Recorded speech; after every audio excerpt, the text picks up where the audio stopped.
Assalamualaikum warahmatullahi wabarakatuh. Selamat siang, salam sejahtera, Om Swastiastu, Namo Buddhaya, salam kebajikan, Rahayu.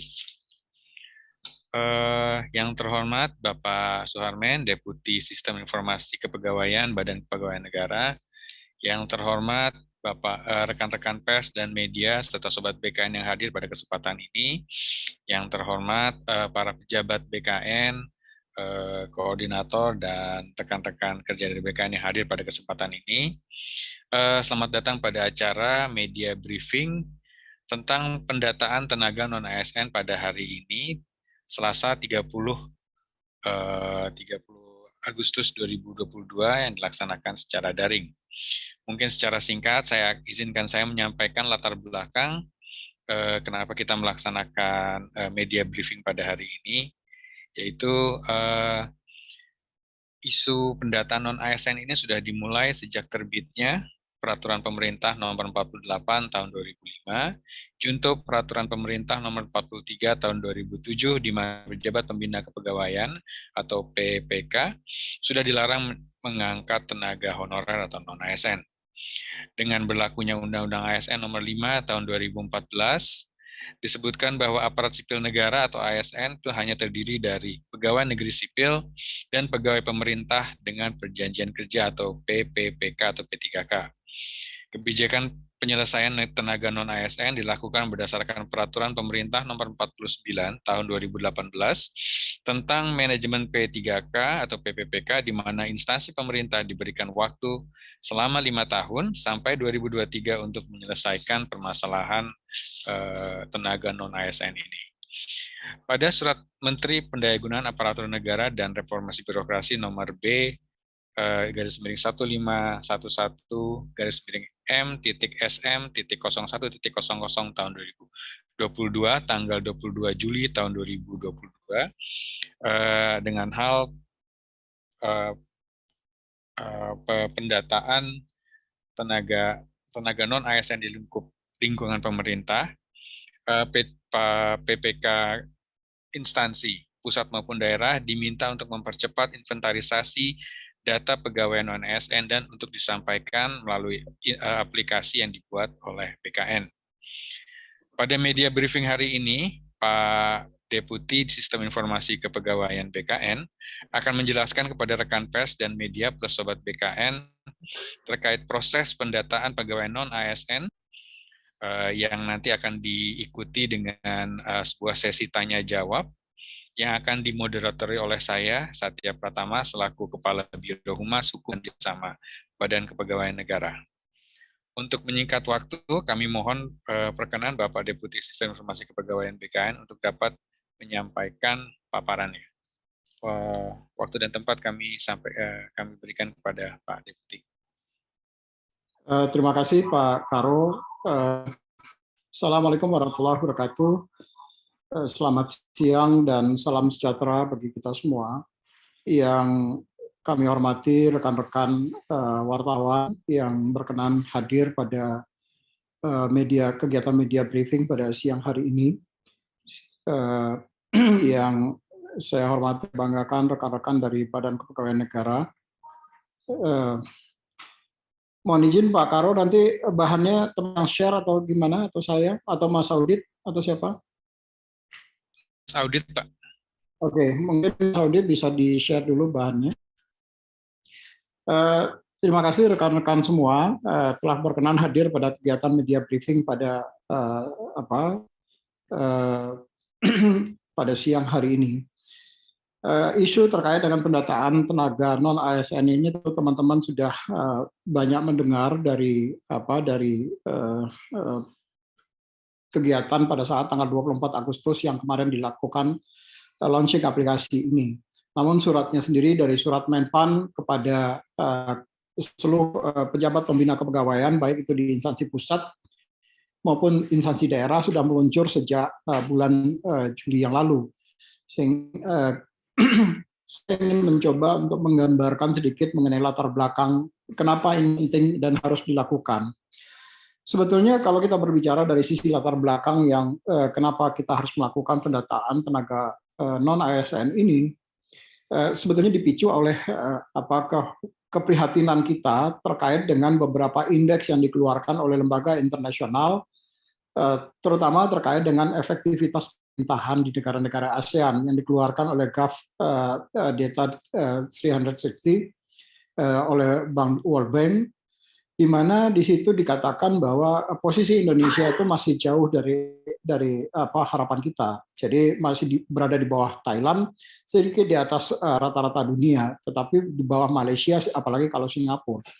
Dan dari sisi indeks inovasi global, Indonesia itu juga berada sangat jauh. Ini datanya berasal dari INSEAD, WIPO di Cornell. Namun ada hal-hal yang cukup menggembirakan bagi kita. Yang pertama adalah kalau dilihat secara talent ini orang sebentar Mas Odit belum sebentar. Kalau dilihat balik lagi. Kalau dilihat dari sisi talent, ranking Indonesia itu secara individual itu luar biasa baik. Itu berada di ranking ke-24, bahkan lebih baik dibandingkan Malaysia maupun dari Thailand. Malaysia itu ada di ranking ke-27, Thailand itu 30, Filipina 31. Indonesia itu ada di ranking ke-24. Artinya secara individu Indonesia itu luar biasa baik orang-orangnya, tetapi kemudian secara begitu dia bekerja di dalam tim secara keseluruhan kinerjanya menjadi tidak lebih baik orang-orangnya. Jadi ada persoalan atau ada isu terkait dengan bagaimana kita bekerja dalam suatu tim. Tetapi Indonesia dalam konteks penggunaan internet itu juga terbanyak, masuk tiga yang terbesar di bawah Cina, India dan Indonesia ketiganya. Nah, ada kekhawatiran kita, kemudian di sisi lain ada peluang yang juga luar biasa yang dimiliki oleh Indonesia. Lanjut, Mas. Nah, lanjut, Mas. Terkait dengan sebetulnya regulasi kita sudah mengatur bahwa sejak tahun 2000 pada saat pemerintah menerbitkan peraturan pemerintah nomor 48 tahun 2005 tentang pengangkatan tenaga honorer menjadi calon pegawai negeri sipil, itu sudah ditetapkan bahwa semua pejabat pembina kepegawaian ataupun pejabat lain di lingkungan instansi itu dilarang mengangkat tenaga honorer atau yang sejenis, kecuali ditetapkan dengan peraturan pemerintah. Jadi pelarangan pengangkatan tenaga honorer ini sudah dilaksanakan, sudah diatur cukup lama, tetapi kemudian banyak dari instansi itu tidak melaksanakan itu. Nah, ini dituangkan di dalam pasal 8 PP 48 tahun 2005. Memang waktu itu belum ada Undang-Undang Nomor 5 tahun 2014 tentang aparatur sipil negara. Kita kemudian di dalam Undang-Undang Nomor 5 2014 sejalan dengan PP 48 ini, di situ diatur bahwa orang yang menjadi pegawai aparatur sipil negara itu hanya terdiri dari dua, yaitu pegawai negeri sipil dan pegawai pemerintah dengan perjanjian kerja. Ini disebutkan di dalam Undang-Undang Nomor 5 tahun 2014. Kemudian larangan ini juga disampaikan di dalam PP 49 tahun 2018 tentang manajemen P3K. Di dalam PP ini, terkhususnya di pasal 96, di situ disebutkan di ayat 1, pejabat pembina kepegawaian itu dilarang mengangkat pegawai non-PNS atau non P3K untuk mengisi jabatan ASN. Jadi larangan ini sebetulnya yang dulu diterbitkan di dalam PP 48 2005 dipertegas kembali di dalam PP 49 tahun 2018. Dan kemudian dijelaskan di dalam ayat 3-nya bahwa ada sanksi yang diberikan kepada PPK atau pejabat yang mengangkat pegawai non ASN ini. Namun bentuk apa sanksinya ini yang kemudian menjadi belum diturunkan lebih detail di dalam regulasinya. Nah, bagaimana dengan pegawai-pegawai non ASN yang bertugas pada lembaga-lembaga misalnya seperti lembaga non struktural atau yang dia bekerja pada instansi pemerintah yang menerapkan pola badan layanan umum atau badan layanan umum daerah, atau seperti lembaga penyiaran publik, atau seperti perguruan tinggi negeri yang masih baru. Nah, bagi mereka-mereka ini, kemudian PP 49 2018 ini memberikan rentang di mana paling lama selama 5 tahun ke depan orang-orang ini kemudian harus sudah disusun skenario untuk menyelesaikan non ASN yang berada di lembaga-lembaga LNS ataupun yang BLU ataupun BLUD ataupun lembaga penyiaran ini. Jadi sebetulnya suratnya teman-teman dari Kementerian PAN-RB ini menegaskan, ingat loh, ini dari PP 49 2018 mengingatkan bahwa ini akan ada batas waktu berakhir, yaitu 5 tahun ke depan, dan ini harus diselesaikan di 2023 ini, karena di situ diatur di dalam pasal satunya di PP pasal 99 di ayat 1 di PP ini dijelaskan bahwa ada kelonggaran waktu yang diberikan kepada non ASN yang bekerja di lembaga non struktural ataupun ini, itu untuk sudah menyusun skenario sehingga tahun 2023 kita sudah punya kejelasan bagaimana penyelesaian tenaga non ASN di lembaga-lembaga ini. Lanjut, Mas. Nah, pemerintah sendiri sebetulnya sejak tahun 2005 itu sudah mencoba untuk menyelesaikan pengangkatan tenaga honorer ini. Waktu itu diatur dengan PP 48 tahun 2005, kemudian junto PP 43 tahun 2007, kemudian terakhir keluar lagi PP 56 tahun 2012. Sejak 2005 sampai dengan 2014 ini, pemerintah waktu itu sudah menyelesaikan sebanyak atau mengangkat sebanyak 1.090.000 orang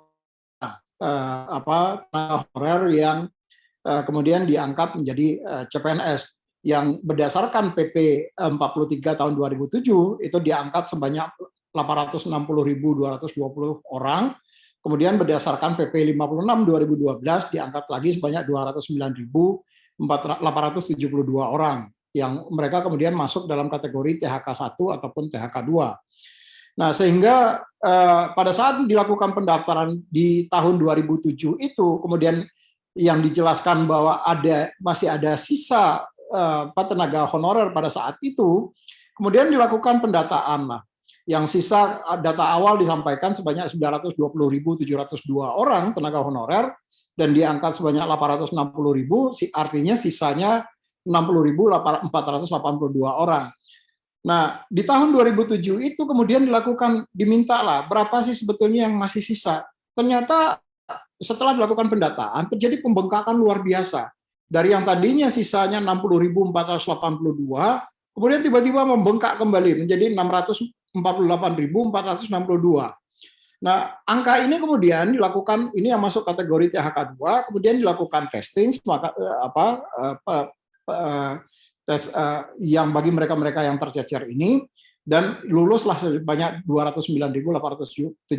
Artinya, dari pengangkatan tahap pertama dan tahap kedua penyelesaian tenaga honorer ini masih sisa sebanyak 438.590 tenaga honorer kategori 2. Ini yang masuk dalam kategori mereka-mereka ini kemudian tidak lulus. Ada beberapa isu sebetulnya, tidak hanya mereka tidak lulus, tetapi juga ada yang sudah lulus tetapi kemudian tidak bisa diangkat karena berkas yang disampaikan itu tidak lengkap. Jadi ada jumlahnya cukup banyak di beberapa instansi. Karena salah satu persyaratan waktu itu di tahun 2013 itu, salah satu persyaratan yang harus disampaikan oleh instansi harus ada SPTJM, surat pertanggungjawaban mutlak bahwa instansi atau PPK dalam hal ini pejabat pembina kepegawaian bertanggung jawab secara penuh terhadap data-data yang disampaikan oleh instansi. Nah, dan pertanggungjawaban mutlak itu kemudian juga ada konsekuensi hukumnya di situ. Nah, karena surat pertanggungjawaban mutlak ini kemudian ada konsekuensi hukum, banyak kemudian dari instansi tidak menyampaikan SPTJM-nya. Karena salah satu kelengkapan di dalam SPTJM itu tidak dipenuhi, yaitu SPTJM misalnya, dan ada juga yang kemudian ijazah yang kami indikasikan ijazah palsu, kemudian ini dikategorikan sebagai tidak memenuhi syarat atau berkas tidak lengkap. Nah, jumlahnya cukup banyak, dan itu yang kemudian bergabung di dalam 438.590.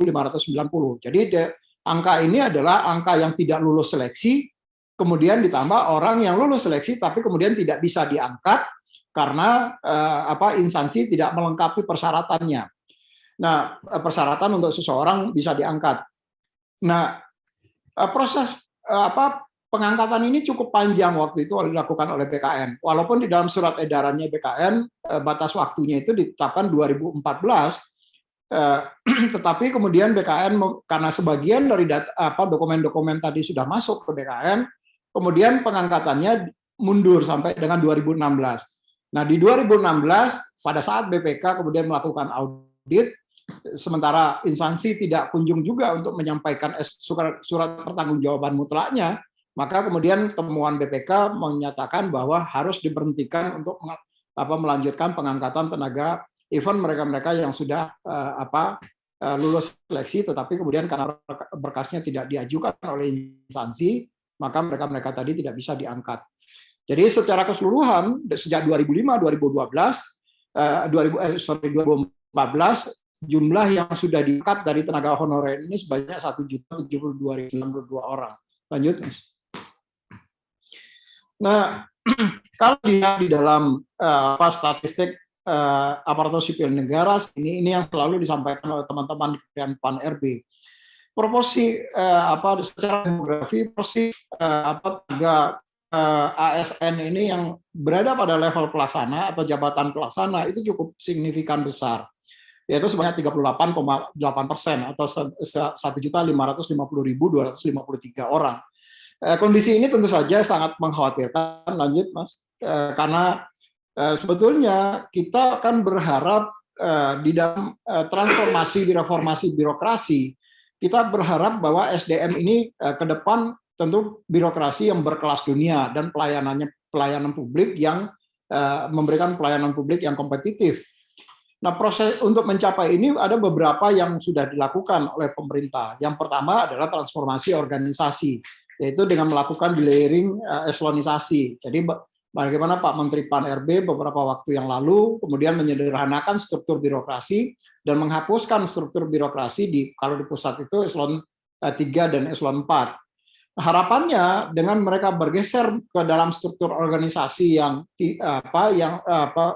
jabatan fungsional, maka organisasinya kemudian berubah menjadi organisasi yang tadinya struktur hierarkikal menjadi agile, sehingga mekanisme kerja juga menjadi fleksibel dan ada kolaborasi antara satu ASN dengan ASN yang lain. Nah, yang kedua, transformasi di dalam sistem kerja. Ini tentu saja sejalan dengan Perpres 95/2018 tentang sistem pemerintahan berbasis elektronik. Maka banyak layanan-layanan di dalam layanan publik yang baik itu terkait dengan layanan ke masyarakat ataupun administrasi publik yang dilakukan oleh pemerintah harus sudah berbasiskan pada digital.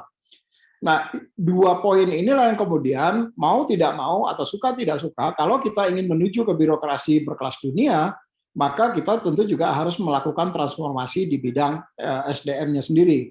Karena ini tentu akan menjadi kunci bagaimana kita bisa menopang birokrasi berkelas dunia kalau ternyata SDM-nya masih begitu-begitu saja. Apalagi tadi jabatan pelaksananya luar biasa besar, 38,8%.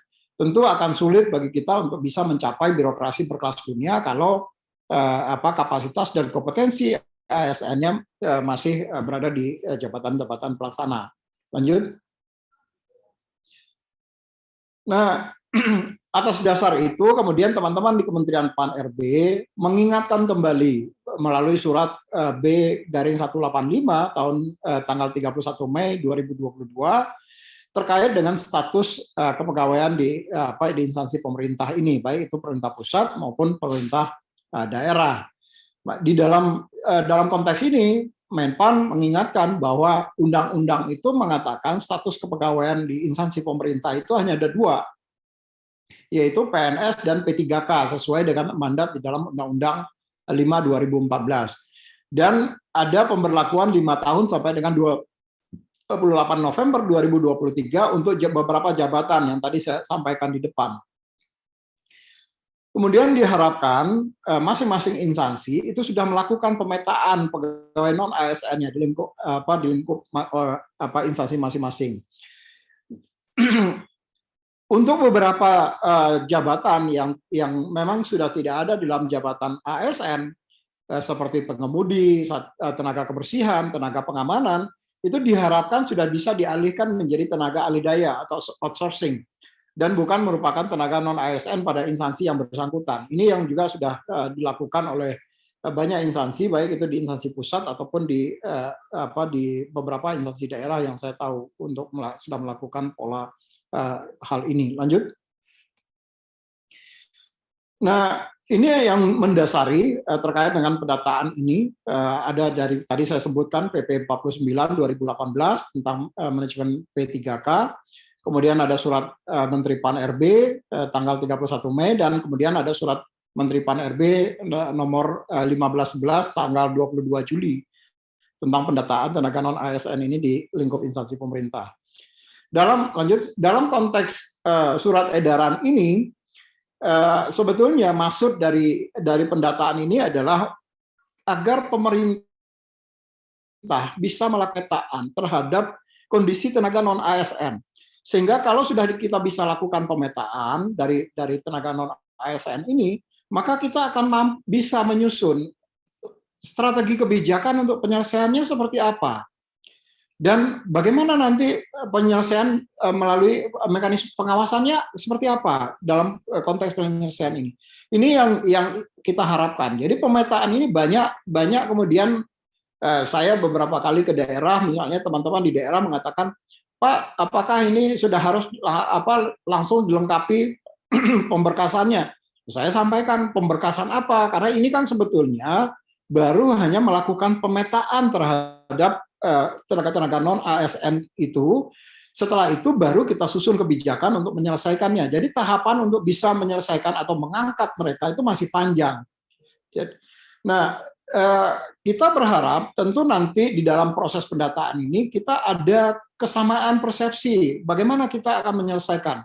Tentu setelah semua data tadi terpetakan, kemudian kita siapkan coba susun kebijakannya, tentu akan ada proses komunikasi dengan teman-teman di daerah dan teman-teman di instansi pusat untuk strategi-strategi di dalam penyelesaian tenaga non-ASN ini. Dan yang kedua adalah mendorong masing-masing instansi untuk melakukan percepatan proses mapping. Jadi kalau kami dengan teman-teman di Kementerian Pan-RB berpandangan kalau ini kemudian didiamkan, ini sampai kapan juga nggak akan selesai. Apalagi kemudian di dalam PP 49 2018 sudah ada batas waktu yang harus kita selesaikan, yaitu di 2023 ini sudah harus bisa disusun roadmap untuk penyelesaian tenaga non-ASN ini. Kemudian tentu saja kita juga perlu membangun komunikasi yang positif dengan semua pihak, termasuk tenaga non-ASN sendiri, dari kebijakan yang nanti akan dikeluarkan oleh pemerintah dalam rangka penyelesaian tenaga non-ASN ini. Lanjut. Nah, ada beberapa di dalam surat Menteri Pan-RB nomor 1511 tanggal 22 Juli ada beberapa persyaratan yang orang-orang yang kemudian bisa dilakukan pendataan. Yang pertama adalah mereka yang tercatat saat ini masih sebagai tenaga honorer kategori 2. Ini datanya ada di BKN dan data ini sudah kami injek atau kami import ke dalam sistem pendataan, sehingga nanti instansi tinggal melakukan verifikasi dan klarifikasi apakah tenaga honorer kategori 2 ini masih aktif atau sudah tidak aktif, atau apakah yang bersangkutan masih hidup atau yang sudah meninggal dunia misalnya. Itu nanti perlu di aplikasi atau di sistem sudah disiapkan bagaimana mekanisme verval yang kita lakukan terhadap tenaga honorer kategori 2. Yang kedua adalah yang mereka berstatus sebagai tenaga non-ASN yang bekerja pada instansi pemerintah. Ada beberapa persyaratan yang kemudian menjadi syarat wajib yang harus dicatat. Yang pertama adalah yang bersangkutan pembayaran gajinya itu adalah bersifat langsung menggunakan APBN untuk instansi pusat dan APBD untuk instansi daerah, dan bukan melalui mekanisme pengadaan barang atau jasa, baik itu bersifat individu ataupun mekanisme pengadaan barang dan jasanya melalui pihak ketiga. Kemudian diangkat paling rendah oleh pimpinan unit kerja. Nah, ini yang kemudian menurut saya nanti akan berpotensi terjadi pembengkakan. Karena kalau pimpinan unit kerja misalnya seorang kepala sekolah itu juga bisa kalau dia mengangkat guru honorer misalnya, maka dia juga bisa langsung dicatatkan karena dia diangkat oleh pimpinan unit kerja. Kemudian telah bekerja paling singkat selama 1 tahun pada tanggal 31 Desember 2021 dan berusia paling rendah 20 tahun, paling tinggi 56 tahun pada 31 Desember 2021. Kenapa 56 tahun pada 31 Desember? Karena di dalam PP 49 2018 tentang manajemen P3K, di situ dijelaskan bahwa seseorang bisa diangkat menjadi pegawai pemerintah dengan perjanjian kerja itu sekurang-kurangnya 1 tahun sebelum batas usia pensiun pada jabatan yang dilamar. Jadi kalau jabatannya misalnya jabatan dengan batas usia pensiunnya 58 tahun, maka supaya ada ruang kepada yang bersangkutan untuk diangkat menjadi P3K, maka sekurang-kurangnya dia bisa diangkat 1 tahun sebelum batas usia pensiun pada jabatan itu.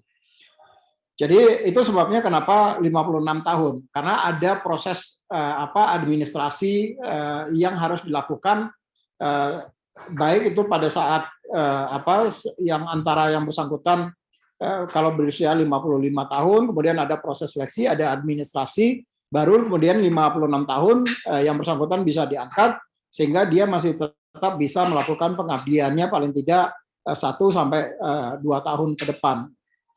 Yang kedua adalah kenapa dia paling rendah 20 tahun, karena ini juga diatur di dalam peraturan perundang-undangan bahwa usia seseorang diangkat menjadi ASN itu paling rendah 20 tahun. Dan itu cut off-nya dilakukan per 31 Desember, karena kalau dia dilakukan cut off-nya 31 Desember 2022, maka nanti 1 tahunnya nggak dapat. Jadi itu sebabnya yang poin 3-nya nanti bisa nggak terpenuhi. Itu sebabnya kenapa kemudian ada ketentuan usia yang paling rendah dan paling tinggi. Kemudian untuk data listing tenaga honorer kategori 2 dan pelaporan THK 2 tenaga honorer kategori 2, baik itu yang meninggal ataupun yang sudah berhenti tidak lagi menjadi tenaga honorer kategori 2 atau dia tidak aktif lagi, itu akan diberikan melalui aplikasi pendataan tenaga honorer ini. Jadi datanya sudah kami import tadi seperti saya sampaikan, sudah diimport dan nanti tinggal instansi melakukan konfirmasi atau verifikasi terhadap data-data yang sudah dimasukkan ke dalam sistem. Kenapa kok datanya baru dimasukkan sekarang? Karena memang di dalam keputusannya BKN tidak diizinkan untuk melakukan perbaikan terhadap data tenaga honorer kategori 2 ini sejak tahun 2010 yang lalu. Jadi itu sebabnya kenapa kemudian data kategori tenaga kategori 2 ini itu perlu dilakukan verifikasi dan klarifikasi oleh instansi apakah yang bersangkutan masih aktif atau sudah meninggal atau sudah berhenti menjadi tenaga honorer kategori 2. Lanjut. Nah, proses pendaftaran ini atau proses validasi data awalnya itu akan berakhir di 31 Desember 2021. Jadi pada periode sebelum 31 Desember 2021, maka ini yang kemudian dicatatkan dan minimal yang bersangkutan pernah bekerja 1 tahun. Baik termasuk itu adalah kalau bisa diperhitungkan sebagai akumulatif. Jika misalnya yang bersangkutan pernah diangkat tapi terus kemudian pernah berhenti terus kemudian diangkat lagi misalnya tetapi dalam hitungan beberapa bulan saja. Nah, itu juga bisa dilakukan akumulasi terhadap itu. Dan setelah 31 Desember 2021 mereka wajib masih aktif bekerja. Jadi sorry kok hilang Mas Audit. Slide-nya Mas Audit. Ya sebentar Pak, ada kesalahan.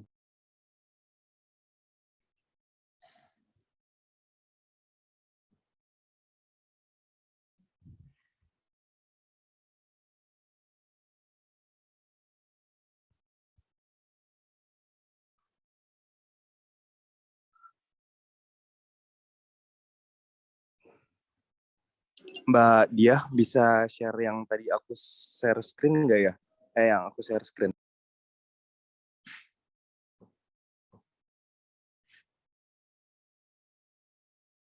Terus tadi sampai tadi. Terus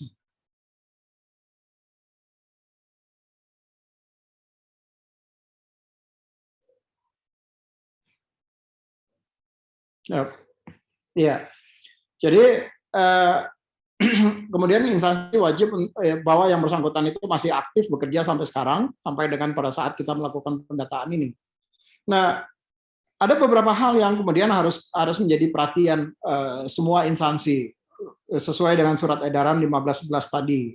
Pertama, yang bersangkutan tentu saja masih aktif bekerja di instansi pendaftar. Kemudian usia wajib itu sesuai dengan ketentuan yang ada di dalam surat edarannya Menpan tadi, dan ini tentu saja akan di verval melalui nanti data tanggal lahir yang ada dari Dukcapil. Kemudian pembayaran honorariumnya melalui APBN atau APBD dari mata anggaran kegiatan belanja pegawai. Kemudian ada beberapa ketentuan yang tidak termasuk dalam pendataan ini adalah misalnya kalau mereka bersifat badan layanan umum. Jadi ini terkait dengan BLU ini, kenapa kemudian belum dicatatkan? Karena sekarang ini sedang berlangsung revisi PP 23 tentang badan layanan umum.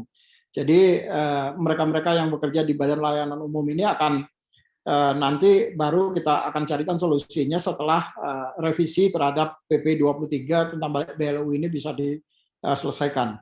Kemudian ada petugas kebersihan, pengemudi, satuan pengamanan, dan bentuk jabatan lain yang dibayarkan dengan mekanisme outsourcing atau alih data itu tidak termasuk yang alih daya itu tidak termasuk yang dicatat. Pegawai yang SK atau kontrak kerja di atas 31 Desember 2021 ini juga tidak masuk yang mereka dicatatkan. Nah, saya sebetulnya jujur saja sudah banyak mendapat masukan, baik itu dari teman-teman wartawan ataupun dari teman-teman di instansi. Sekarang banyak sekali kecenderungan terjadi di instansi, ada yang kontrak kemudian dimundurkan, yang sebenarnya dia diangkat di tahun 2021 ini kemudian dibikin mundur kontraknya. Ada juga yang kemudian orang yang sudah tidak aktif kemudian dipaksa dalam tanda kutip diaktifkan. Ya ujungnya tentu saja ada transaksional di situ. Itu yang kami mencoba mencari mekanisme yang fair bagi semuanya untuk menyelesaikan itu. Lanjut. Nah, ini contoh masa kerja yang terputus tadi, misalnya yang bersangkutan dibayarkan melalui mekanisme APBN tetapi terputus, awal pengangkatan bekerja pada instansi X dan sampai saat ini juga masih bekerja di instansi X tersebut, tapi di dalam pekerjaannya itu ada dia misalnya terputus-putus. Jadi contoh misalnya di Januari sampai 2020 sampai dengan Maret 2020 hanya kerja 3 bulan, dia masih bekerja, tapi terus terputus karena instansi nggak ada anggaran untuk itu misalnya. Bulan Agustus dia terputus dari April ke Agustus. Tapi kemudian ternyata ada revisi anggaran dan segala macam, yang bersangkutan kemudian diangkat kembali, bekerja juga kembali selama 4 bulan, dan sekarang posisinya masih bekerja dari Januari sampai dengan Mei 2021, 5 bulan.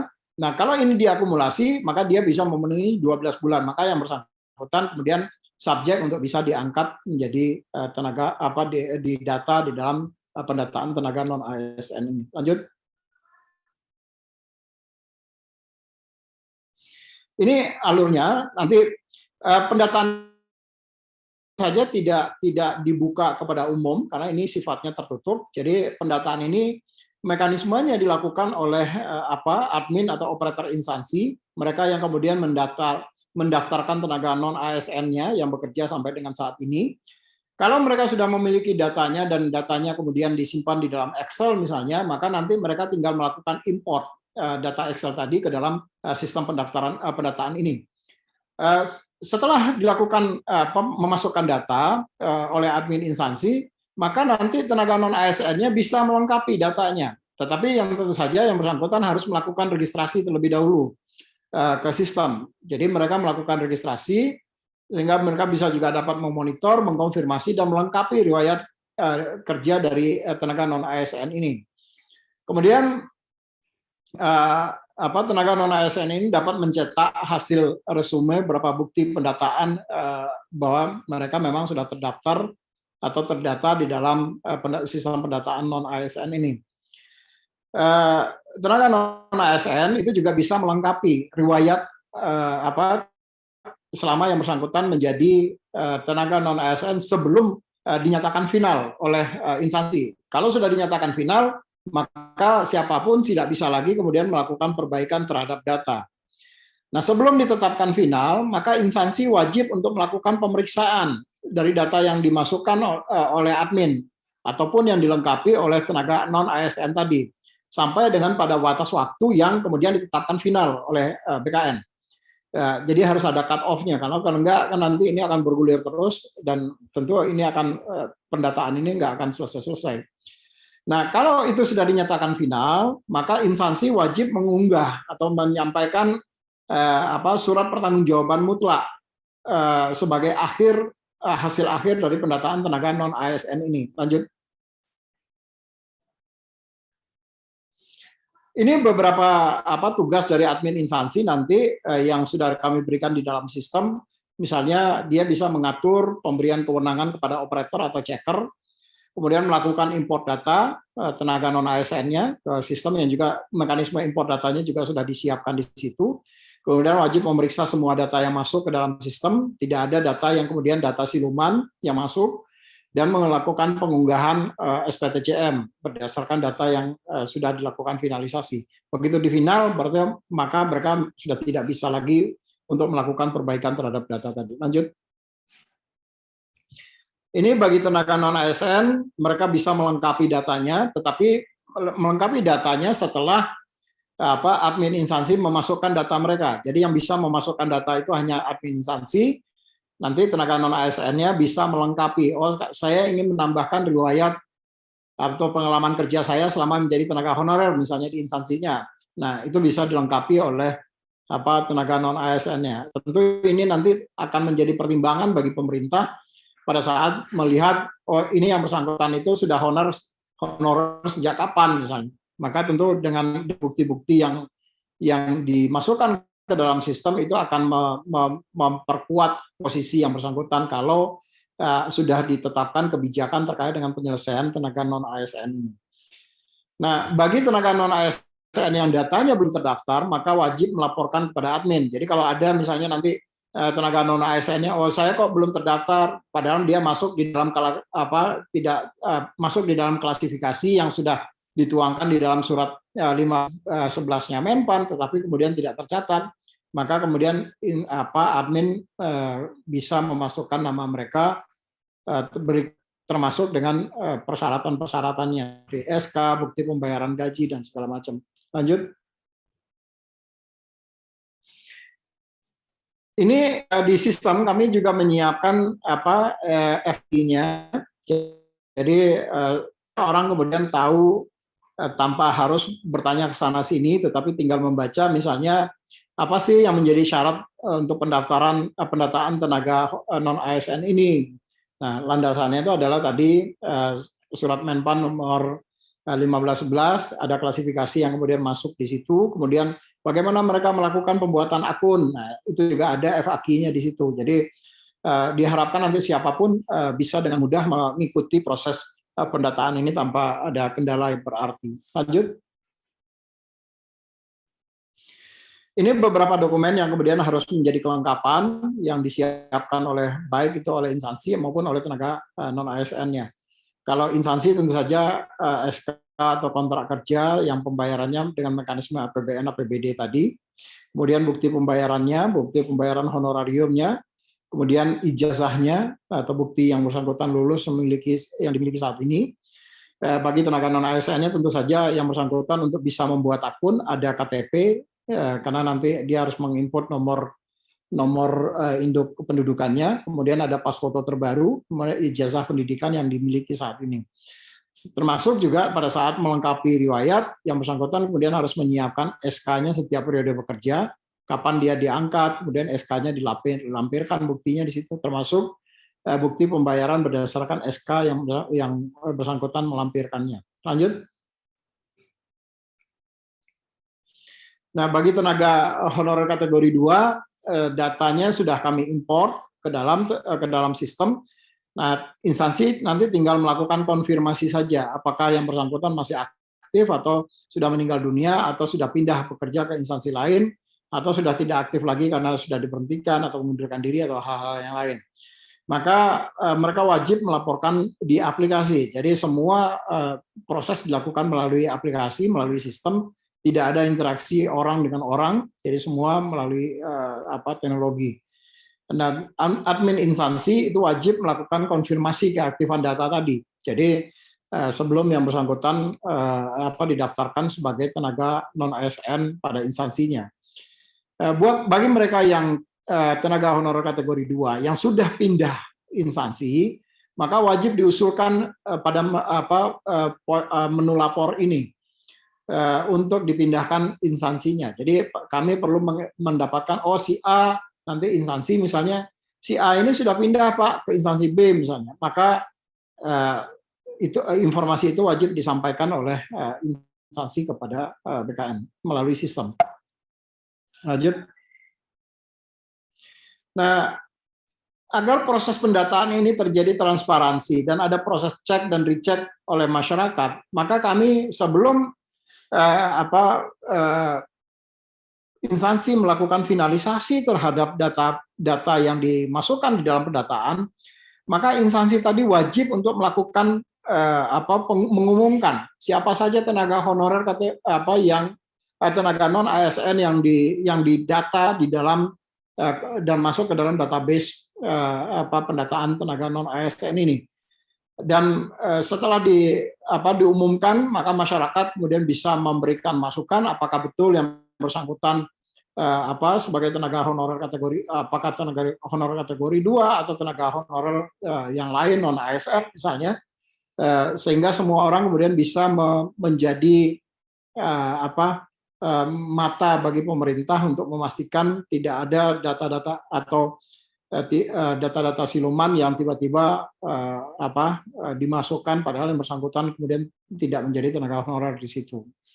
Nah, transparansi ini kemudian diberikan, batas waktunya diberikan selama 1 bulan. Jadi setelah proses pendaftaran itu prafinalisasi di sekitar tanggal 30 September, kemudian ada proses transparansi yang kita harapkan dilakukan oleh semua instansi, melakukan uji publik kepada semua instansi terhadap data-data yang sudah mereka sampaikan melalui mekanisme atau di sistem pendaftaran ini. Transparansi ini tentu saja penting karena bagaimanapun juga tadi kalau teman-teman lihat di dalam surat Menpannya, di situ dikatakan bahwa kepala unit kerja atau satuan unit kerja itu bisa melakukan pengangkatan atau yang mereka angkat kemudian bisa didata di dalam sebagai tenaga non ASN ini. Padahal kemudian yang bertanggung jawab terhadap data tadi adalah PPK, pejabat pembina kepegawaian. Maka uji publik tadi itu adalah maksudnya untuk melindungi PPK supaya informasi yang disampaikan itu betul-betul adalah data yang sebenarnya dan tidak ada data yang kemudian di make up sedemikian rupa seolah-olah yang bersangkutan adalah orang yang berhak untuk dilakukan pendataan. Nah, transparansi ini kemudian kami hadirkan untuk melakukan memastikan bahwa tidak ada data-data yang masuk tidak sesuai dengan Permenpan surat Menpan 1511 tadi. Lanjut. Demikian Pak Karo, beberapa hal yang dapat saya sharing terkait dengan mekanisme pendataan, termasuk latar belakangnya, kenapa ini kita lakukan. Terima kasih. Assalamualaikum warahmatullahi wabarakatuh. Waalaikumsalam warahmatullahi wabarakatuh. Terima kasih Bapak atas penjelasannya. Jadi salah satu tujuan kenapa BKN melaksanakan media briefing pada hari ini ialah sebenarnya untuk memperjelas lagi maksud dan hasil pendataan, di mana kita sedang mencari persamaan persepsi terhadap penyelesaian tenaga non-ASN, kemudian mendorong masing-masing instansi pemerintah untuk mempercepat proses mapping, validasi data, dan menyiapkan roadmap penyelesaian tenaga non-ASN, dan membangun komunikasi positif atas penyelesaian tenaga non-ASN. Jadi dari beberapa informasi yang kami terima, banyak sekali kesimpang siuran informasi Bapak yang terjadi di sana, khususnya yang dari teman-teman yang non-ASN tersebut, banyak yang mungkin sudah terjebak dengan tadi Bapak bilang ada permainan tidak benar di beberapa oknum tertentu. Oleh karena itu kami melaksanakan media briefing ini untuk memperjelas segala.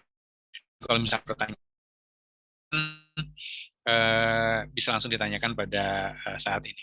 Mungkin mohon izin untuk menyingkat waktu, kita membuka sesi tanya jawab, di mana kita akan meminta rekan-rekan dari wartawan untuk bisa memberikan pertanyaan langsung kepada Bapak, dan mohon Bapak dapat menjawabnya. Sekaligus juga kami juga sudah mengumpulkan beberapa pertanyaan dari yang kami kumpulkan dari medsos, Pak, terkait dengan proses pendataan non-ASN ini.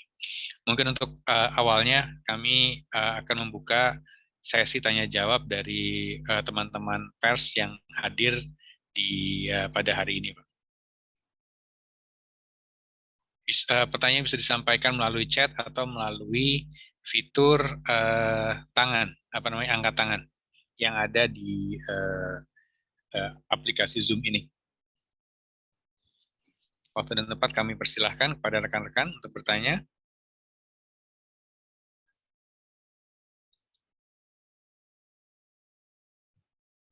Jadi 3 pertanyaan pertama kami mohon untuk bisa disampaikan.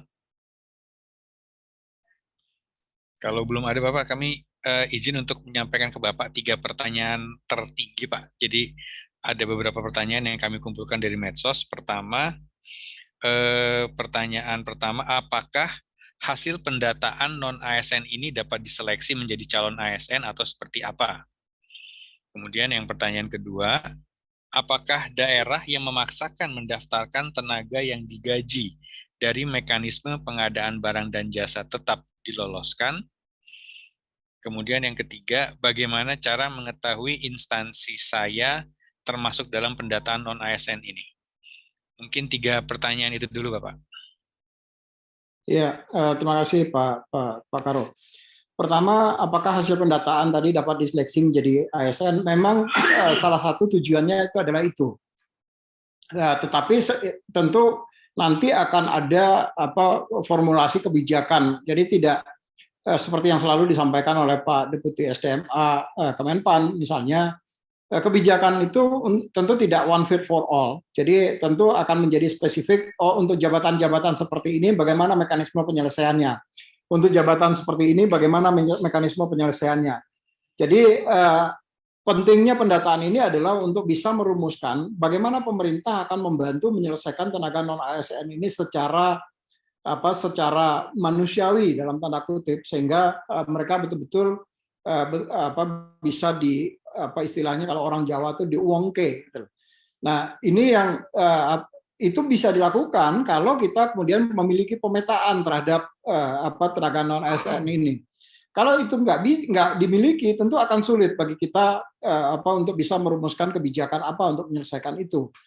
Nah, jadi bagi mereka yang kemudian punya kesempatan menjadi ASN, apakah itu melalui mekanisme PNS misalnya atau melalui mekanisme P3K, tentu itu bisa dilakukan setelah kita bisa melakukan memetakan mereka-mereka ini. Jadi penting sekali sebetulnya bagi mereka yang sekarang menjadi tenaga non ASN di instansi untuk mereka betul-betul bisa terdata. Dan pemerintah tentu memiliki gambaran seutuhnya terhadap kondisi mereka-mereka ini. Yang kedua tadi apa ya Pak? Kalau saya terlalu cepat tadi, saya sambil ngetik soalnya. Masih mute. Apakah daerah yang memaksakan mendaftarkan tenaga yang digaji dari mekanisme pengadaan barang dan jasa tetap diloloskan? Ya, sebetulnya tentu nanti akan ada mekanisme verifikasi dan validasi. Kita akan melihat apakah yang bersangkutan itu dipaksakan dalam tanda kutip. Sebetulnya yang bersangkutan tidak boleh dilakukan pendataan, tapi tetap didorong oleh instansi untuk melakukan pendataan. Maka saya mungkin menghimbau nanti teman-teman jangan sampai teman-teman di instansi ini menjebak PPK-nya, pejabat pembina kepegawaian. Karena pejabat pembina kepegawaian ini akan menyampaikan surat pertanggungjawaban mutlak. Dan di dalam surat pertanggungjawaban mutlak tadi, itu kami sudah mencoba merumuskan bahasanya yang kemudian bisa berkonsekuensi terhadap hukum. Jadi tentu kami berharap betul, dan ini yang juga selalu kami sampaikan ke teman-teman di kepala BKD, BKPSDM, ataupun di instansi pusat, jangan sampai dengan proses pendataan ini kemudian menjebloskan dalam tanda kutip pimpinan-pimpinan di daerah yang yang seharusnya atau yang menyalahi ketentuan yang sudah ditetapkan oleh Kementerian Pan-RB. Dan ini himbauan ini sudah kami sampaikan, termasuk juga di awal-awal waktu kita melakukan launching terhadap aplikasi pendataan non-ASN ini. Perlu kehati-hatian terkait dengan pendataan ini, jangan sampai kemudian karena uang 100-200 ribu misalnya, kemudian dimasukkan saja, tapi kemudian tentu PPK tidak siap untuk tidak bisa melakukan verifikasi data keseluruhan, maka proses verifikasi data keseluruhan tadilah yang kami harapkan melalui mekanisme uji publik terhadap data yang sudah disampaikan. Jadi mekanisme uji publik itu ada dua maksud. Yang pertama adalah munculnya data-data yang sebetulnya yang bersangkutan tidak berhak, tapi kemudian tetap dimasukkan, dan akhirnya masyarakat kemudian bisa mengontrol itu. Yang kedua adalah, kalau ada sebetulnya yang bersangkutan berhak untuk didata, tetapi kemudian tidak didata, karena yang bersangkutan misalnya tidak memberikan semacam uang lelah lah dalam tanda kutip kepada operator misalnya. Nah, akhirnya yang bersangkutan ini kemudian tidak masuk. Nah, dia bisa kemudian melakukan protes di dalam mekanisme 1 bulan dari 31 September sampai 31 Oktober tadi. Jadi ada mekanisme uji publik yang diterapkan supaya data-data yang disampaikan itu betul-betul data-data yang bisa dipertanggungjawabkan. Itu kira-kira Pak Karo. Yang ketiga, instansi tadi apa? Izin Bapak. Jadi bagaimana cara mengetahui instansi saya termasuk dalam pendataan non-ASN ini atau tidak, Pak? Semua instansi tentu akan diminta, karena suratnya Pak Menteri Pan-RB ditujukan kepada PPK di instansi pusat dan di instansi daerah. Jadi artinya mereka pasti menerima suratnya Pak Menteri itu, jadi semua instansi pasti akan melakukan pendataan. Bagaimana kalau instansinya kemudian tidak melakukan pendataan? Ya tentu mereka akan rugi sendiri. Pegawai yang di situ tentu tidak akan terpetakan dengan baik. Nah, silakan, karena nanti akan ada mekanisme untuk mengumumkan kepada publik bahwa kami tentu di BKN nanti juga akan mengumumkan juga mana saja instansi-instansi melalui sistem pendataan ini, mana saja instansi-instansi yang sudah melakukan pendataan dan mana instansi-instansi yang belum melakukan pendataan.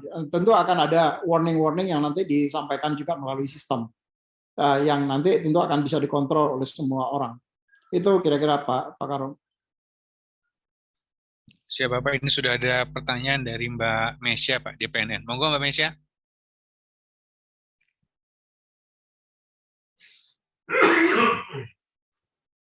Mbak Mesya. Ya Pak, ya Pak Karo. Selamat siang, terima kasih atas kesempatan yang diberikan. Izin bertanya nih dari JPNN, Pak Deputi. Pak Deputi, ini kan sudah mulai melakukan pendataan ya, pendataan. Nah, kalau boleh tahu, ada berapa instansi yang sudah mulai melakukan pengisian di aplikasi yang BKN bikin itu? Dan kemudian saya dapat laporan dari forum-forum honorer itu cukup banyak yang melakukan kesalahan saat mengisi aplikasi itu. Dia kan harus melengkapi, tapi oleh BKD-nya disuruh mereka yang harus ngisi. Jadi itu kebanyakan kesalahan teknis, kebanyakan adalah NIK. Saya nggak tahu apakah benar atau enggak, hanya dikasih tahu oleh forum-forum itu. Jadi makanya saya konfirmasi tingkat kesalahan-kesalahan kecil apa yang selalu dibikin oleh honorer itu.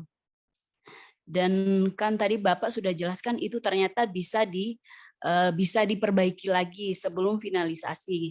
Nah, Kemudian ada masalah lagi soal pendataan non ASN ini untuk kategori 2. Di situ saya pengen tahu lagi, di situ ada 2 kelompok utama kan, K2 dan tenaga non ASN, tapi ada tambahan syarat, salah satunya adalah soal sumber gaji. Nah, kalau untuk K2, apakah mereka kena juga? Karena setahu saya untuk K2 itu dia didata justru masuk K2 karena dia sumber gajinya itu bukan dari APBN maupun APBD. Apakah mereka tetap dimasukkan di kategori tersebut? Syarat itu harus ada, ataukah hanya untuk pegawai non ASN yang non K2? Setelah itu Pak, yang terakhir aja, untuk guru ya, ini sekarang yang guru lulus PBG itu ada terbagi, ada daerah yang sudah menyatakan dia tidak melakukan pendataan. Contohnya di Kabupaten Bogor itu tidak melakukan pendataan, tapi di Kabupaten Kebumen dan sebagian besar Jateng itu BKD-nya sangat intens, dia didata. Nah, yang jadi pertanyaan, sebenarnya mereka itu harus didata atau enggak sih Pak? Walaupun Pak Deputi pernah bilang sudah ada mekanisme tersendiri untuk mereka, tapi kan belum tentu mereka itu akan diangkat tahun ini, paling tidak sampai 2023. Nah, nanti mereka akan dikemanakan kalau misalnya tidak masuk dalam pendataan non-ASN itu. Oke, segitu aja Pak Deputi dan Pak Karo, terima kasih.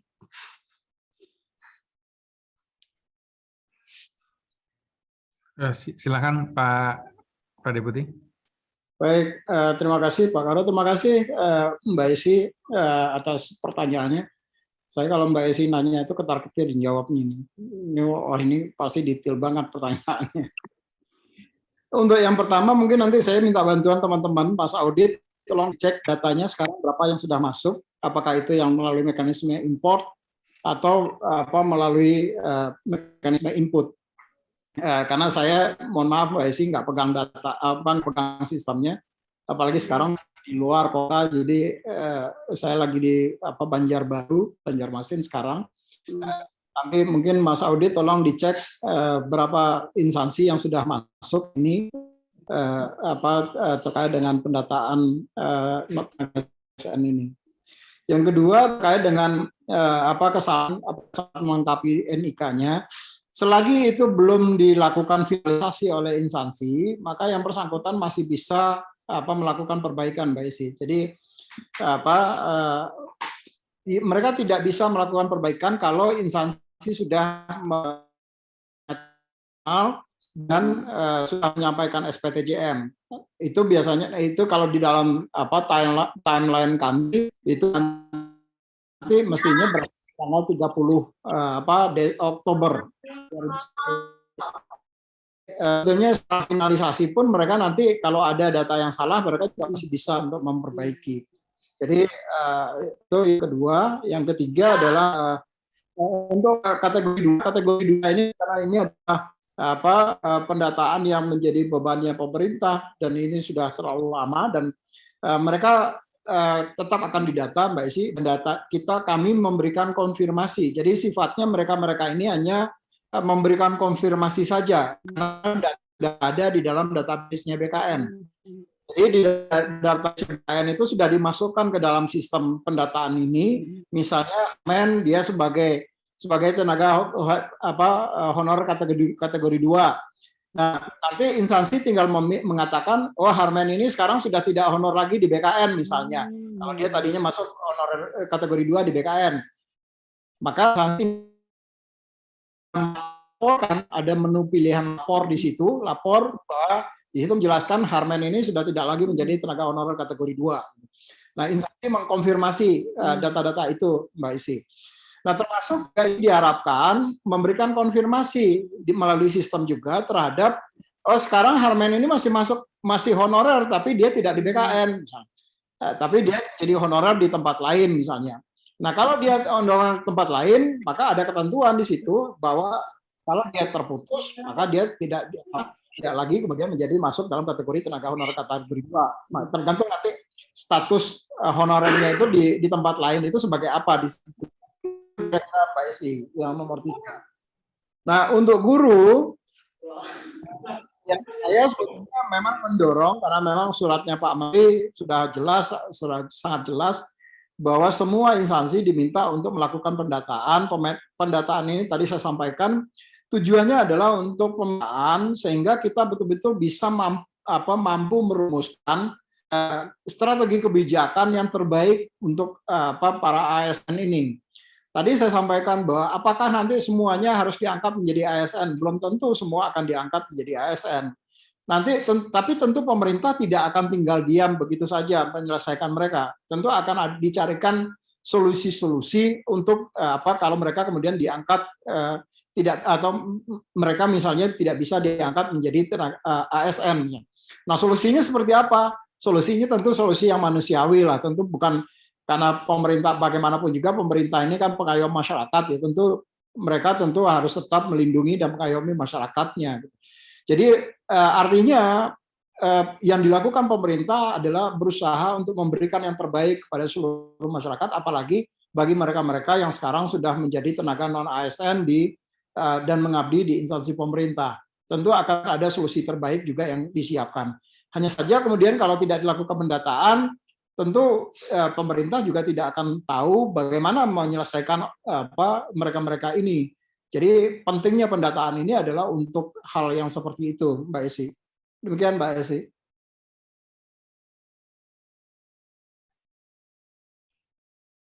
Ada pertanyaan lagi? Rekan-rekan, silakan menggunakan fitur. Ini Pak, ada pertanyaan dari Jawa Pos TV, Pak. Jika ada pelanggaran input data yang dilakukan ataupun instansi, pegawai non-ASN bisa melapor kemana?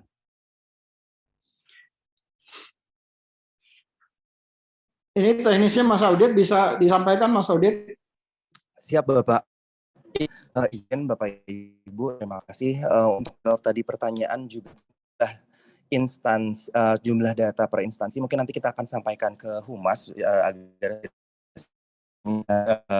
biar terinformasi baik. Lalu tadi ada pertanyaan juga tentang perbaikan atau kesalahan pada saat NIK ya. Jadi NIK itu tidak mungkin ada kesalahan data dikarenakan mungkin kesalahan datanya bukan di sisi pengambilan data karena kita sudah terintegrasi dengan Dukcapil. Nah ini kebanyakan memang instansi itu meminta datanya langsung kepada unit-unit, yaitu NIK-nya dari Excel atau yang lainnya ternyata ada salah typo sehingga sewaktu dilakukan import di aplikasi lalu dicek ke Dukcapil, NIK-nya itu tidak ditemukan. Nah, mungkin itu kesalahan-kesalahan yang seperti itu ataupun seperti tanggal lahir yang tidak sesuai format, dia DDMMYYY tapi MMDDY yang seperti itu sih kesalahan. Lalu tentang kesalahan input yang lainnya, misalnya ternyata instansi salah menginput misalnya pendidikannya ataupun ternyata salah menginput data-data seperti unit kerjanya. Nah, di sini memang kenapa tenaga non-ASN di-encourage untuk melihat datanya, keaktifan, dilihat aktivasi dari konfirmasi data yang sudah diinput oleh admin. Makanya ada proses di mana tenaga non-ASN itu melihat datanya. Nah, setelah melihat datanya, ada beberapa data yang memang bisa dikonfirmasi atau diperbaiki, seperti pendidikan terakhir. Misalnya ternyata instansi itu tidak tahu kalau dia sudah S2. Karena dia waktu diangkat misalnya D3 gitu, tapi dia punya S2. Nah, makanya di situ ada sisi dari tenaga non-ASN untuk mengupload ijazah yang terakhir yang dimiliki dan juga memperbaiki pendidikan terakhir yang dimiliki. Kalau misalnya ternyata kurang ya dari instansinya pas nginputnya, kok saya D3 enggak, saya punya S2 seperti itu. Dan perbaikan-perbaikan yang lain seperti unit kerja, karena inputan yang dari sisi tenaga non-ASN ini cukup sedikit sih sebenarnya, lebih mudah. Cuman memang validasi dari admin instansinya yang banyak, karena kan ada SK awal kerja yang sebagai validasi data awal, TMT minimal 1 tahun tadi, dan juga pembayaran. Mungkin itu Pak, izin. Ya, terima kasih Mas Audit. Mungkin ini pertanyaan lanjutan tadi. Maksud potensi pelanggaran seperti memasukkan tenaga non-ASN yang sudah tidak bekerja ataupun tidak mau memasukkan data pekerja non-ASN dengan motif tertentu. Oh, maaf, mungkin saya ulang dari awal ya. Jika ada pelanggaran input data yang dilakukan operator ataupun instansi, pegawai non-ASN bisa melapor kemana, tanda tanya. Kemudian maksud potensi pelanggaran seperti memasukkan tenaga non-ASN yang sudah tidak bekerja ataupun tidak mau memasukkan data pekerja non-ASN dengan motif tertentu. Mungkin ini bertanya Pak, jadi kenapa kok instansi maksudnya itu pelanggaran memasukkan tenaga non-ASN yang sudah tidak bekerja atau tidak memasukkan data malah tidak memasukkan data pekerja itu kira-kira kenapa, Pak? Mas Audit, ada mekanisme helpdesk nggak di sistem Mas Audit? Ya ada Pak. Jadi nanti kalau misalnya ternyata ada instansi yang tidak mengusulkan, nanti setelah prafinalisasi kan ada pengusulan ternyata tenaga non ASN-nya tidak diusulkan itu Pak. Ya, jadi mekanismenya memang kita bikin ada mekanisme uji publik teman-teman semua. Uji publik yang pertama adalah di sistem kita menyiapkan helpdesk untuk itu. Jadi mereka juga bisa melaporkan ke situ melalui helpdesk disiapkan. Dua adalah nanti begitu yang bersangkut instansi mengumumkan melalui portal yang mereka miliki terhadap data-data yang sudah didaftarkan, dan semua orang kemudian diharapkan itu waktunya cukup panjang, jadi sekitar 2 mingguan atau 10 hari kerja diumumkan kepada publik. Nah, nanti di dalam rentang waktu itu mereka bisa melihat, misalnya tadi saya sampaikan, kenapa saya yang harusnya honorer tapi kemudian tidak dicatat, yang harusnya saya berhak untuk dicatat tapi kemudian tidak dicatatkan. Nah, proses uji publik itulah yang kemudian diberikan dalam waktu sampai dengan tanggal 30 Oktober tadi. Nah, nanti kalau begitu ada masukan atau protes dari masyarakat seperti dalam kondisi seperti tadi, maka mereka juga bisa mengajukan ke helpdesk-nya BKN, kemudian juga bisa nanti akan kita teruskan ke instansi, kita pertanyakan kenapa kok ini tidak seharusnya berhak untuk dicatatkan, tetapi kemudian tidak dicatat oleh instansi. Nah, tentu instansi nanti akan punya jawabannya tersendiri untuk itu. Apakah misalnya di data mereka ternyata yang bersangkutan sudah tidak aktif misalnya. Itu kan bisa saja terjadi nanti seperti itu. Nah, transparansi itulah yang kemudian kita berikan di dalam sejak 31 September sampai dengan 30 Oktober tadi. Kalau itu sudah dilakukan cek dan recheck oleh masing-masing instansi melalui adminnya instansi, maka di situ baru kemudian instansi meminta SPTJM kepada PPK-nya, kemudian berdasarkan SPTJM tadi mereka kemudian mengklik final. Nah, kalau sudah diklik final berarti sistem close, jadi tidak boleh lagi ada perbaikan terhadap data. Demikian Pak Karo.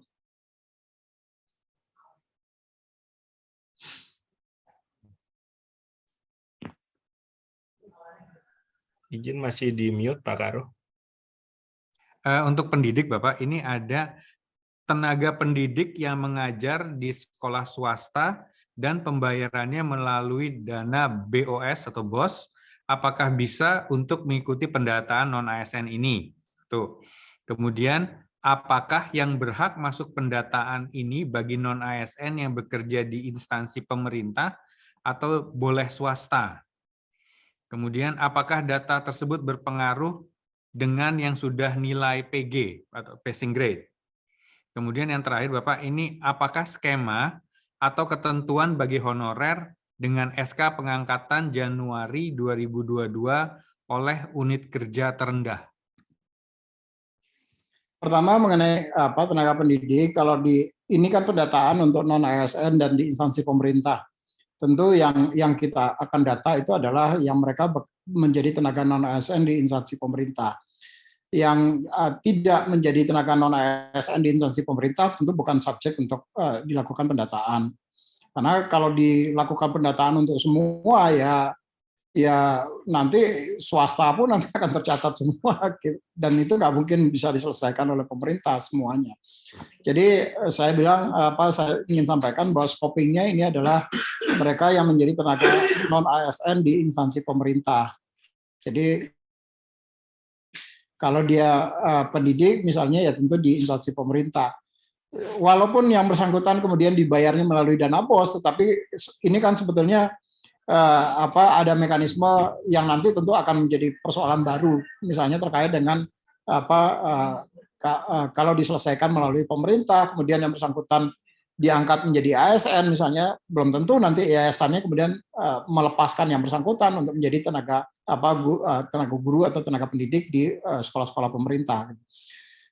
Kecuali nanti ada kebijakan lain, misalnya kebijakan lain itu adalah ada mekanisme perbantuan, misalnya seperti dulu, zaman dulu itu ada guru perbantuan, guru yang diangkat oleh pemerintah, tetapi kemudian diperbantukan ke misalnya di sekolah-sekolah madrasah misalnya atau di sekolah-sekolah keagamaan.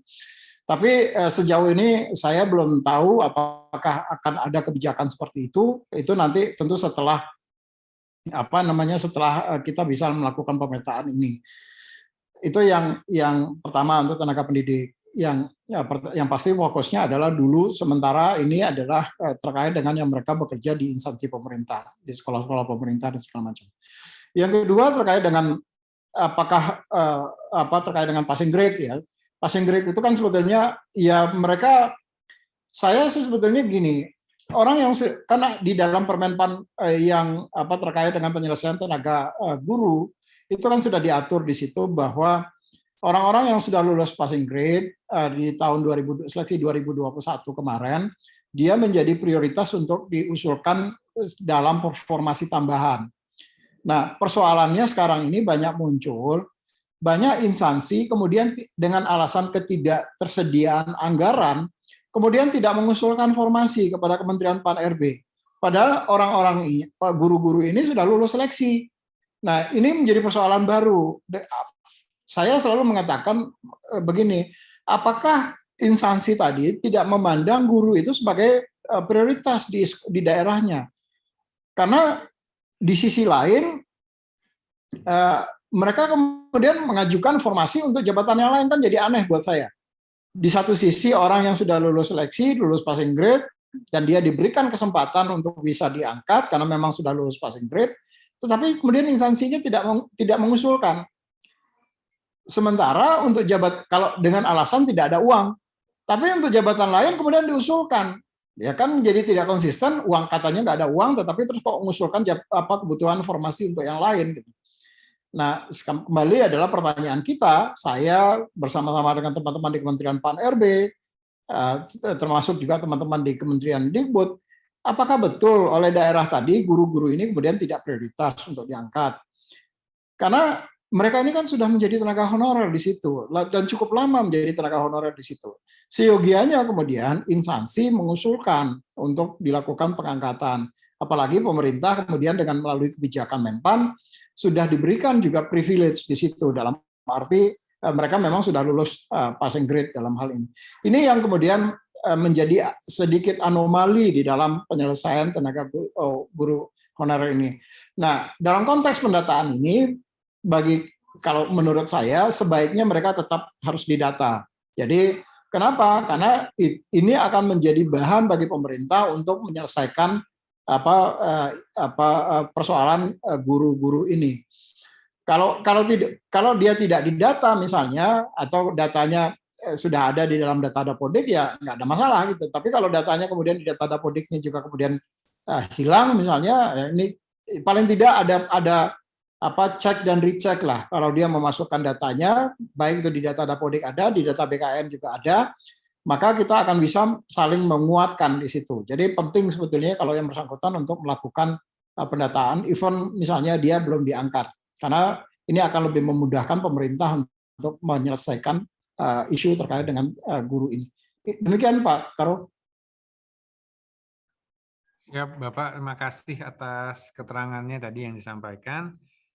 Ini berhubung Bapak, mohon izin ini waktu dan rekan-rekan pers juga, waktu sudah habis untuk press briefing ini pada hari ini. Mungkin kalau ada pertanyaan tambahan bisa disampaikan kepada kami melalui WhatsApp atau melalui email atau melalui jalur-jalur biasanya, melalui kanal medsos BKN, untuk nanti kami bisa kami sampaikan secara resmi.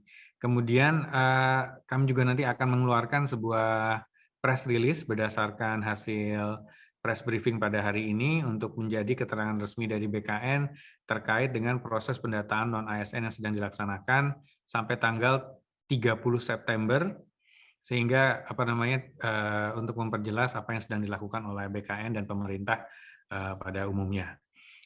Sebelum kami tutup, Bapak, apakah ada pesan terakhir Bapak dari ini untuk teman-teman media, pers dan Sobat BKN? Ya, terima kasih Pak Karo. Terima kasih teman-teman media sudah hadir pada media briefing pada siang hari ini. Proses pendataan ini tentu saja kita berharap ada transparansi dari data yang disampaikan ke pemerintah. Yang bisa melakukan pengawasan dan pengendalian terhadap data-data tadi tentu juga teman-teman wartawan. BKN tentu tidak akan sanggup melakukan itu sendiri. Jadi kami tentu saja sangat berterima kasih kalau mendapat input dari teman-teman wartawan, kalau ada hal-hal yang kemudian, apalagi kalau ada masyarakat yang kemudian dizolimi oleh pihak-pihak yang untuk mencari keuntungan pribadi misalnya, kemudian menzolimi orang-orang yang seharusnya punya hak, tetapi kemudian tidak mendapatkan haknya sebagaimana yang sudah ditetapkan oleh pemerintah. Mohon juga tidak untuk segan-segan menginformasikan kepada kami, sehingga kalau ini bisa dilakukan lebih awal, tentu juga pencegahan atas potensi-potensi penyalahgunaan tadi itu bisa kita antisipasi sejak awal. Yang kedua adalah nanti kami tentu melalui teman-teman di Humas, melalui Pak Karo, nanti akan memberikan laporan secara reguler. Nanti tim saya, Mas Audit dan teman-teman dari PDPIK nanti diharapkan akan memberikan laporan secara reguler terkait dengan progres, sehingga masyarakat juga bisa memantau melalui laporan atau rilis-rilis reguler yang dikeluarkan oleh BKN terkait dengan progres terhadap pendaftaran tenaga non-ASN ini. Mungkin itu dari saya. Tambahan terakhir Pak Karo, terima kasih sekali lagi pada seluruh teman-teman wartawan yang bersedia hadir hari ini, dan salam sehat selalu untuk kita semua. Terima kasih. Assalamualaikum warahmatullahi wabarakatuh. Waalaikumsalam warahmatullahi wabarakatuh. Dengan pesan terakhir tersebut, press briefing pada hari ini kami tutup. Terima kasih sekali lagi atas kehadirannya. Dan kalau misalnya ada pertanyaan atau ada informasi yang bisa diberikan, jangan segan-segan menghubungi kami atau langsung. Kami yakin Pak Deputi sudah sering sekali dihubungi oleh teman-teman wartawan. Silakan dihubungi langsung. Press briefing ini saya mohon izin Bapak, kami tutup dengan ucapan wassalamualaikum warahmatullahi wabarakatuh. Selamat siang, salam sejahtera untuk kita semua. Om Santi Santi Santi Om. Namo Buddhaya, salam kebajikan, Rahayu. Salam sehat untuk kita semua. Sampai bertemu di press briefing berikutnya. Terima kasih Bapak atas kehadirannya. Terima kasih teman-teman. Terima kasih teman-teman dari PKN, teman-teman pers, dan sobat BKN lainnya. Terima kasih.